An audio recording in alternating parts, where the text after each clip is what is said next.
দেখে খুব লোভনীয় লাগছে না, খেতে কিন্তু অসম্ভব মজা। একবার হলেও ট্রাই করবেন। আসসালামু আলাইকুম, কেমন আছেন সবাই? আশা করছি ভালো আছেন। পিঠাটা বানানোর জন্য প্রথমে মূল উপকরণ হিসেবে লাগবে হচ্ছে লাল মরিচ আর শুটকি। লাল মরিচ আমি খুব ভালোভাবে মিহি করে বেটে নিয়েছি। এখানে বাটা হয়ে গেলে এখানে আমি শুটকি নিয়ে নিয়েছি। এখানে পুঁটি মাছের যে শুটকিটা, এটা আমি খুব ভালোভাবে টেলে তারপরে এখন বেটে নিচ্ছি। মিহি করে বাটতে হবে, নয়তো বা কিন্তু কাটা থেকে যাবে। তো খুব ভালোভাবে মিহি করে বেটে নিচ্ছি।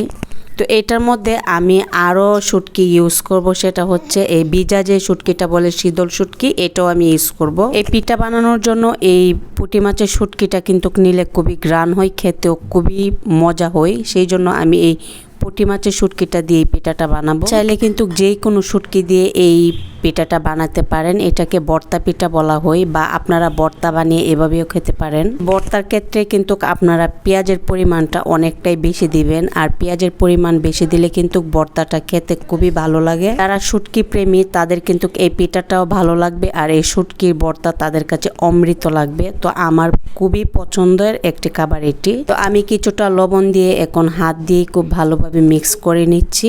ভর্তা করাটা অলরেডি শেষ, এখন বাটিতে তুলে নিচ্ছি। বাটিতে তুলে নেওয়ার পর এখানে পাটার মধ্যে আমি কিছুটা আরও ভাত দিয়ে দিচ্ছি। এখন ভাত দিয়ে খেয়ে নেব, খেতে অসম্ভব মজা হয়েছে।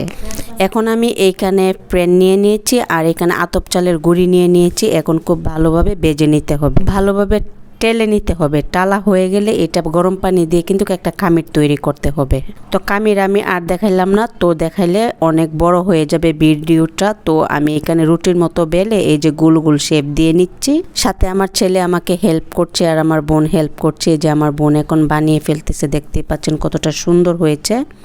খুব সহজ হয়েতে পিঠাটো বানানো যায়, আর খেতেও কিন্তু অসম্ভব মজা।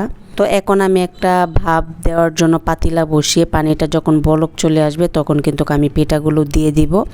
অলরেডি কিছুক্ষণ পর কিন্তু পিঠাগুলো হয়েও গিয়েছে। এরা কিন্তু মজা করে খাচ্ছে, আর পাশাপাশি কিন্তু পিঠাও বানাচ্ছে। পিঠার ভিতরের দিকটা দেখেন কতটা লোভনীয় হয়েছে।